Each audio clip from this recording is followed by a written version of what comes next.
Ah, yes. Hello. Welcome back to Rabbit Reads. And as you can see, we have a brand new Jason mask for you today. For your viewing pleasure and all that. So moving on to chapter 2. The Will. Life in the Edgley household was fairly uneventful. Stephanie's mother worked in a bank, and her father owned a construction company, and she had no brothers or sisters, so the routine they had settled into was one of amicable convenience. But even so, there was always the voice in the back of her mind telling her that there should be more to her life than this. More to her life than the small coastal town of Haggard. She just couldn't figure out what that something was. Her first year of secondary school had just come to a close, and she was looking forward to summer break. Stephanie didn't like school. She found it difficult to get along with her classmates, not because they weren't nice people, but simply because she had nothing in common with them. And she didn't like teachers. She didn't like the way they demanded respect they hadn't earned. Stephanie had no problem doing what she was told, just as long as she was given a good reason why she should. She had spent the first few days of summer helping out her father, answering phones, sorting through files in his office. Gladys, his secretary of 7 years, had decided she'd had enough of the construction business and wanted to try her hand at performance art. Stephanie found it vaguely discomforting whenever she passed her on the street. This 43-year-old woman doing a modern dance interpretation of Faust. Gladys had made herself a costume to go with the act. A costume, she said, that symbolized the internal struggle Faust was going through.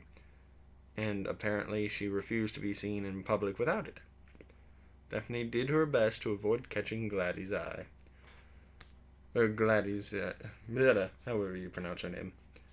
If Stephanie wasn't helping out in the office, she was either down at the beach, swimming, or locked in her room listening to music. She was in her room trying to find the charger for her mobile phone when her mother knocked on the door and stepped in.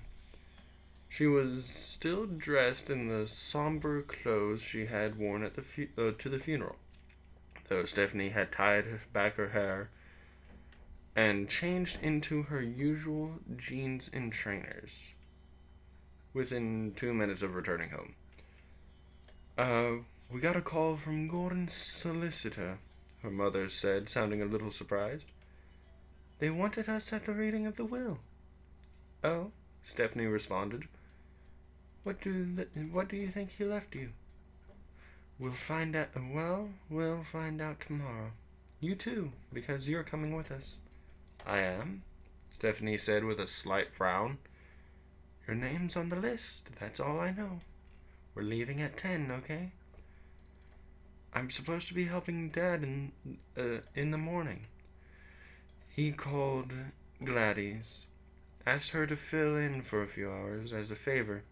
She said yes, as long as she could wear that peanut suit. They left for the solicitors at 10:15 the next morning. 15 minutes later than planned, thanks to Stephanie's father casually disregarding for punctuality, he ambled through the house looking like there was something he'd forgotten, and he was just waiting for it to occur to him again. He nodded and smiled whenever his wife told him to hurry up, said, yes, absolutely. And just before he was due to join them in the car, he meandered off again, looking around with a dazed expression. He does this on purpose, Stephanie's mother said as they sat in the car, seat belts on and ready to go. They watched him appear at the front door, shrugged into his jacket, tuck in his shirt, go to step out, then pause. He looks like he's about to sneeze, Stephanie remarked. No, her mother responded. He's just thinking. She stuck her head out the window. Desmond, what's wrong? He looked up, puzzled. I think I forgot something. Stephanie leaned forward in the back seat, took a look at him, and spoke to her mother, who nodded and stuck her head out again. "Where are your shoes, dear?" He looked down at his socks, one brown, one navy, and his clouded expression cleared. He gave them a thumbs up and disappeared from view. "I know, it's fascinating, isn't it, Kitty?" "That man," her mother said, shaking her head. "Did you know he once lost a shopping center?" "He what?" "I never told you that. It was the first big contract he got. His company did a wonderful job, and he was driving his clients to see it, and he had forgotten where he put it. He drove around for almost an hour until he saw something he recognized. He may be a very talented engineer, but I swear he's got the attention span of a goldfish. So unlike Gordon." "They weren't very alike, were they?" Her mother smiled. "It wasn't that. They used to do everything together. The three of them were inseparable." "Wait, even Fergus?" "Even Fergus. But when your grandmother died, they all drifted apart. Gordon started mixing with a strange crowd after that." "Strange in what way?" They probably just appeared strange to us," her mother said with a small laugh. "Your dad was getting started in the construction business, and I was in college, and we were what you might call normal. Gordon resisted being normal, and his friends, they kind of scared us. We never knew what they were into, but we knew it wasn't anything normal." "Exactly. They scared your dad most of all, though." "Why?" Stephanie's father walked out of the house, shoes on, closed the front door after him. "I think he was more like Gordon than he liked to let on," her mother said quietly. Then her dad got into the car. "Okay," he said proudly. "I'm ready." They looked at him as he nodded, chuckled with himself. He strapped on his seatbelt and turned the key. The engine purred to life. Stephanie waved to Jasper, an 8-year-old boy with unfortunate ears. As her dad backed out onto the road, put the car in gear, and they were off, narrowly missing their wheelie bin as they went. The drive to the solicitor's office in the city took a little under an hour, and they arrived 20 minutes late.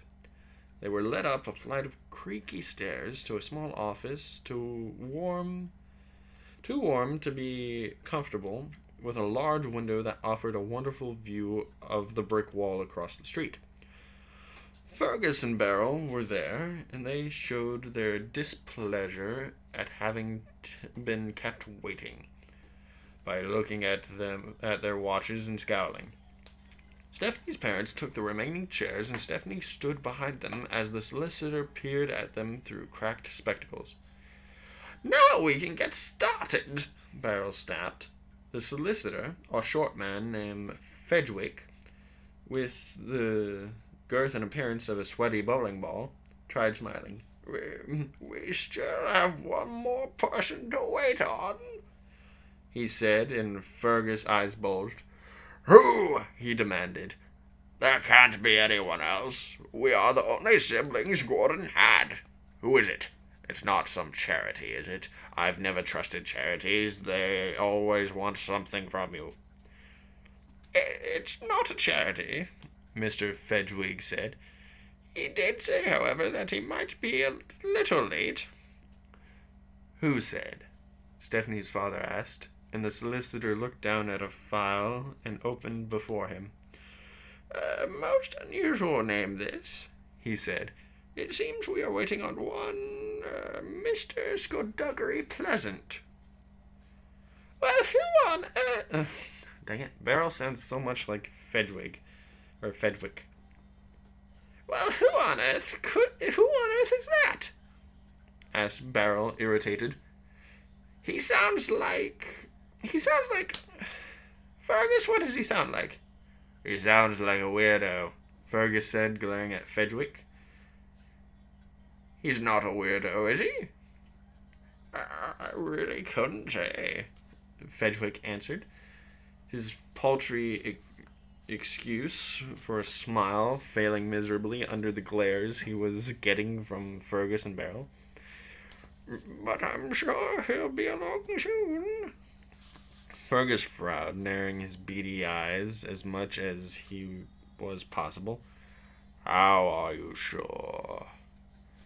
Frederick faltered, unable to offer a reason. Then the door opened, and the man in the tan overcoat entered the room.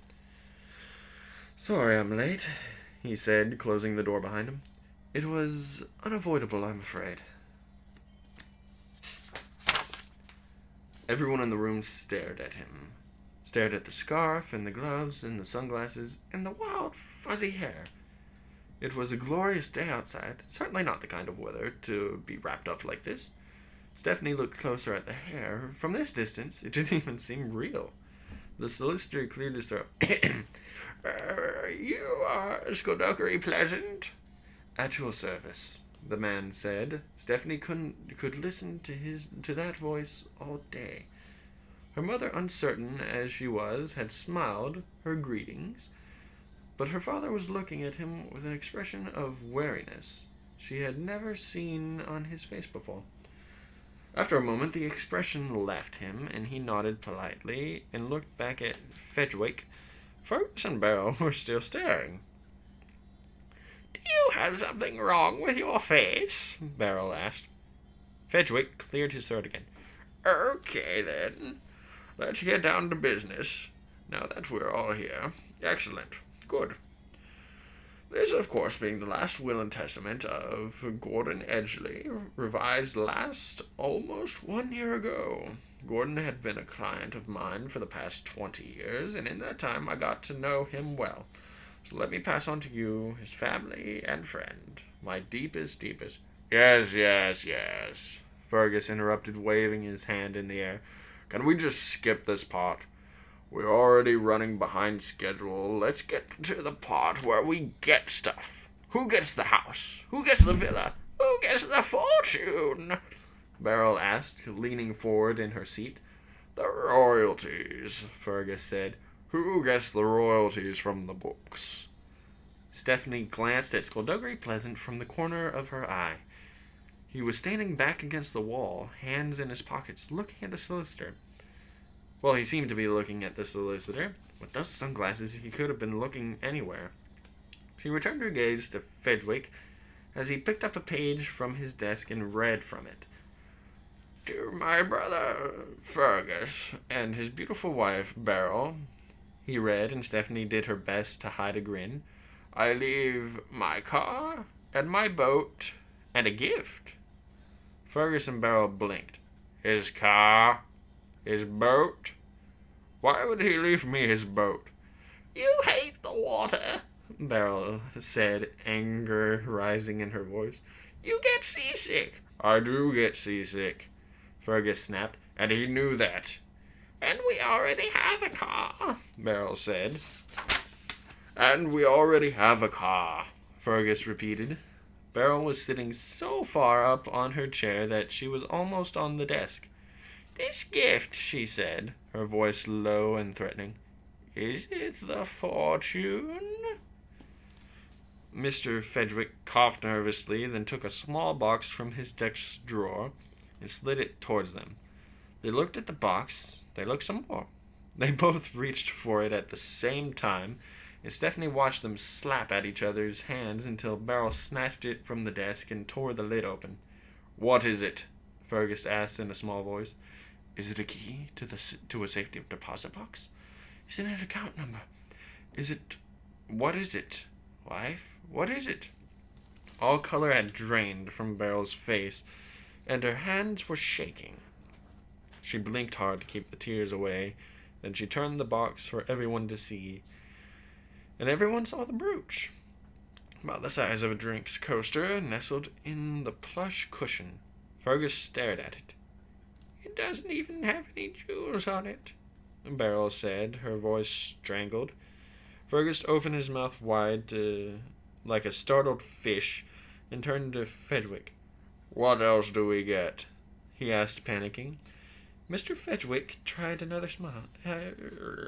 your brother's love? Stephanie heard a high-pitched whine, and it took her a moment to realize it was coming from Beryl. Fedgwick returned his attention to the will, trying to ignore the horrifying look he was getting from Fergus and his wife. To my good friend and guide, Skulduggery Pleasant, I leave the following advice. Your path is your own, and I have no wish to sway you.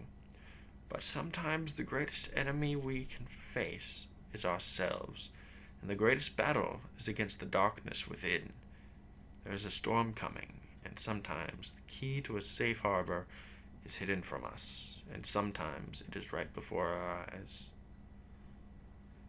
Stephanie joined in with everyone else that stared at Mr. Pleasant. She had known there was something different about him. She had known it from the first moment she saw him. There was something exotic, something mysterious, something dangerous. For his part, his head dipped lower, and that was the only reaction he gave. He offered no explanation as to what Gordon's message meant. Fergus patted his wife's knee. See, Beryl? A car, a boat, a brooch. It's not that bad. You could have given us some stupid advice. Oh, shut up! Beryl snarled at Fergus, and Fergus recoiled in his chair. Mr. Fedgwick read on. To my other brother Desmond, the lucky one of the family, I leave you your wife. I think you might like her. Stephanie saw her parents clasp each other's hands and smile sadly. So, now that you've successfully stolen my girlfriend, maybe you'd like to take her to my villa in France, which I am also leaving to you. They get the villa? Beryl cried, jumping to her feet. Beryl, Fergus said, please. Do you know how much that villa is worth? Beryl continued, looking like she might lunge at Stephanie's parents. We get a brooch. They get a villa. There are only 3 of them. We've got Carol and Crystal. We have more. We could do with the extra space. Why do they deserve the villa? She thrust the box towards them. Swap!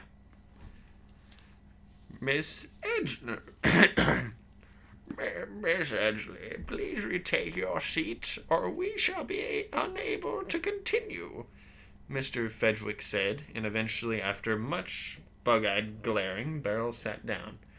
Thank you. Fedgwick said, looking like he had quite enough excitement for one day. He licked his lips, adjusting his glasses, and peered again at the will. If there's one regret that I have had in life, it is that I never fathered any children. There are times when I look at Fergus and Beryl, at what Fergus and Beryl have produced, and I consider myself fortunate. But there are also times when it breaks my heart. And so finally, to my niece Stephanie. Stephanie's eyes widened. What? She was getting something? Leaving the villa to her parents wasn't enough for Gordon? Fedgwick continued reading. The world is bigger than you know, and scarier than you might imagine. The only currency worth anything is being true to yourself. And the only goal worth seeking is finding out who you truly are. She could feel Fergus and Beryl glaring at her, and she did her best to ignore them. Make your parents proud, and make them glad to have you living under their roof, because I leave you my property and possessions, my assets and my royalties, to be inherited on the day you turn 18. I'd just like to take this opportunity to say that, in my own way, I love you all, even those I don't particularly like. That's you, Beryl. Fedgwick took off his spectacles and looked up. Stephanie became aware that everyone was staring at her, and she hadn't a clue what she was supposed to say. Fergus was again doing his startled fish impression, and Beryl had pointed one long bony finger at her, trying to speak but failing. Her parents were looking at her in a stunned surprise. Only Skulduggery Pleasant moved. walking behind her and gently touching her arm. "Congratulations," he said, and moved on towards the door. As soon as the door clicked shut behind him, Beryl found her voice. "Ah!" she screamed. "Ah!" And that is the end of chapter 2. Well, seems like Stephanie's getting into more than she can handle. But that's where I'm going to have to leave this one. So thank you guys so much for watching this one. If you liked it, you know what to do. Keep things crazy, and I'll see you guys in the next one.